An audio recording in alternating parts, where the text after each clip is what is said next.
Hey, hi, hello there, and welcome back to Formula Amateur, where today we'll be talking about the brief history of Mercedes from its time as Tyrrell Racing all the way through history into present day Mercedes. So let's get on with it, shall we?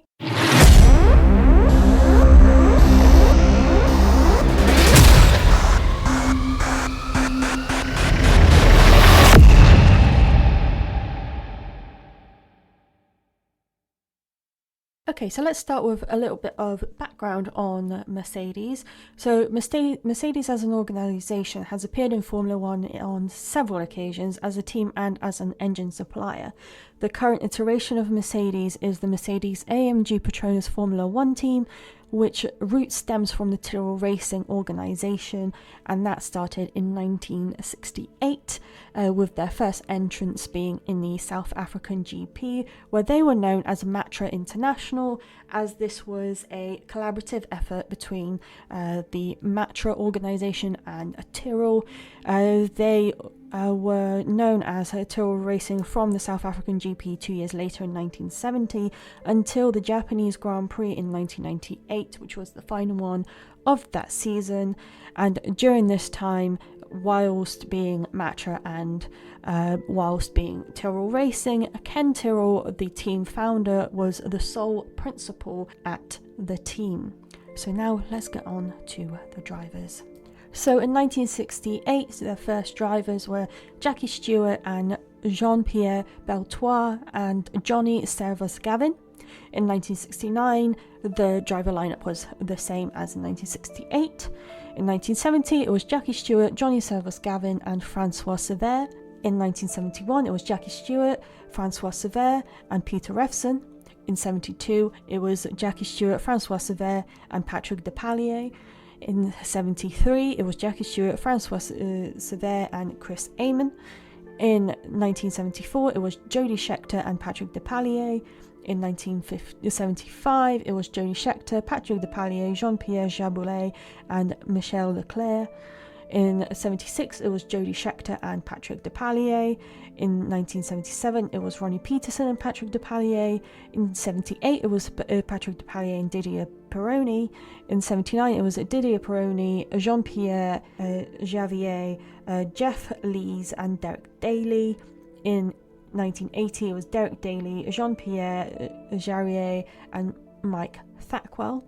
In 81, it was Eddie Cheever, Kevin Cogan, Riccardo Zanino and Michele Alboreto.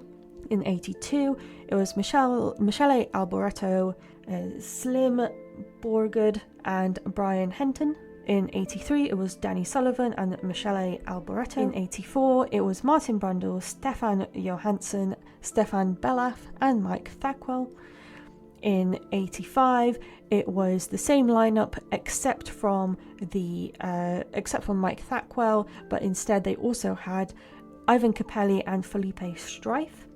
In 86, it was Martin Brundle and Felipe Strife. In 87, it was Jonathan Palmer and Felipe Strife. In 88, it was Jonathan Palmer and Julian Bailey. In 89, it was Jonathan Palmer, Michele Alboreto, Jean Alesi and Johnny Herbert. In 1990, it was Satoru Nakajima and Jean Alesi. In 91, it was Satoru Nakajima and Stefano Medina. In 92, it was Olivier Grouillard and Andrea De Cesaris.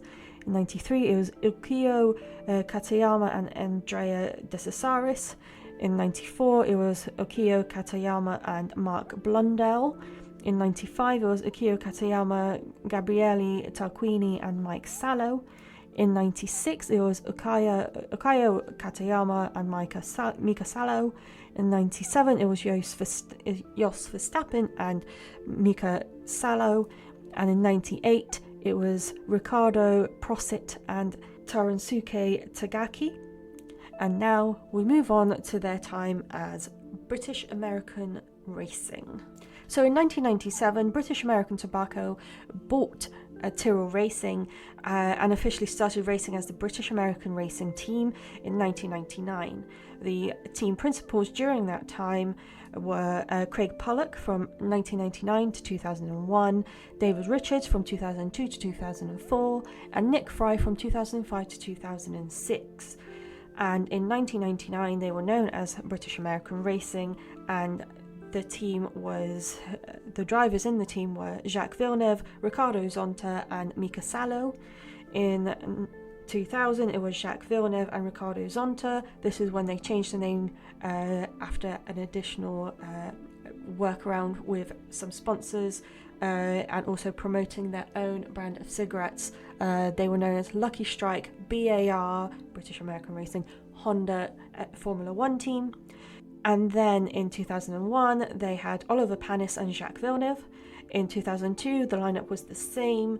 In 2003 it was Jacques Villeneuve, Takuma Sato and Jenson Button. In 2004 it was Jenson Button and Takuma Sato.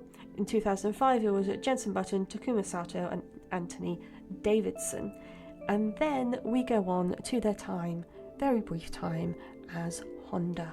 So in 2006 Honda decided to fully take over the team.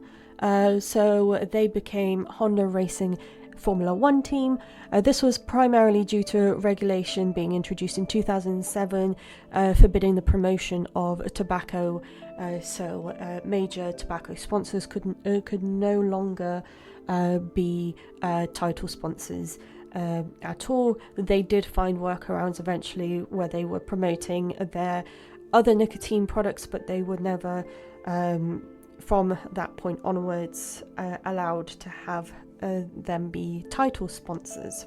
They might be secret sponsors, but they can't be title sponsors, or they might be minor sponsors. So Honda was in the championship for 2 years, where the drivers for that entire time from 2006 to 2008 were Jenson Button and Rubens Barrichello. But then, as a result of the 2008 financial crash, Honda pulled out of the championship as a team. They were bought out by Ross Brawn, who renamed the team Brawn GP in 2009. They retained both the drivers, and as a result, for that time when Brawn was a team, which was only for a year, they had only one set of drivers, Jenson Button and Rubens Barrichello, and Jenson Button became a world champion with Brawn, the only one to do so with the team when they were known as Brawn GP. In November 2009, Mercedes bought a large stake in the team, becoming Mercedes GP in the 2010 season. So let's talk about Mercedes proper. So now the Mercedes team is in full swing, and they had Ross Brawn as the team principal from 2010 to 2012, and then from 2013 onwards it has been Toto Wolff at the helm. The Mercedes GP Petronas Formula One team was the name of the team in 2010 to 2011, where the drivers were Michael Schumacher and Nico Rosberg. This was the return of Michael Schumacher. Following his retirement in 2006, he returned to Formula One in 2010, and in 2011 they also had Michael Schumacher and Nico Rosberg, and in 2012 they also had Michael Schumacher and Nico Rosberg, but this was the final time that Michael Schumacher was a Formula One driver. Then in 2013 it was Nico Rosberg and Lewis Hamilton, who were childhood friends until they became childhood enemies, and this went on through 2014, 2015 and 2016, where during that time Lewis Hamilton won the championship twice, and Nico Rosberg won it in 2016, and about 2 weeks or a week after he won it, he announced his retirement and has been retired from Formula One ever since, but now is a presenter on Sky Sports News, Sky Sports F1 every now and then. And then in 2017 we had Lewis Hamilton and Valtteri Bottas, and this continued in 2018, 2019, 2020 and 2021, which also gained Lewis Hamilton his his championships from 17, 18, 19 and 20, and that's how he has become the 7-time world champion. His first championships were with McLaren, and then in 2022 they replaced Valtteri Bottas with George Russell, but Lewis Hamilton stayed. And then in 2023 it was Lewis Hamilton, George Russell again, and in 2024 the same. But then in early 2024, Lewis Hamilton signed with Ferrari for the 25 season. So now in 2025, we have George Russell and Kimi Antonelli, but both of their contracts end at the end of the year and they still haven't signed either of them. So we are awaiting what the lineup will look like in 2026. Mercedes currently provides engines for McLaren, Williams and Aston Martin, but in 2026, Aston Martin will be a Honda engines customer, so they will no longer rely on Mercedes for their engines, and instead Alpine will use Mercedes engines, as in my Alpines episode where I spoke about them. They finally decided to no longer rely on Renault for their engine suppliers, cutting ties from them and being a Mercedes customer. So that concludes the Mercedes brief history of episode. Thank you so much for listening, and don't forget to check out my lovely colleagues on the Be The Change Media Network. Check out our website, BeTheChangeMediaNetwork.com. I will clue you in that I'm planning to start a website for the podcast as well, so keep an eye out for that. I will keep you in the loop with that one. Don't forget to check out Formula Amateur on Instagram and Facebook. I hope you have a lovely rest of your weekend, and we'll see you on Monday with a race rundown episode, followed by another brief history of. This time it'll be Red Bull Racing on Saturday and or Sunday, so keep an eye out for that. And there is no race on next week, so we have a week's break between the Monza Grand Prix and Baku, so we'll have a week without it. Have a lovely rest of your weekend, as I said, and see you on Monday. Bye.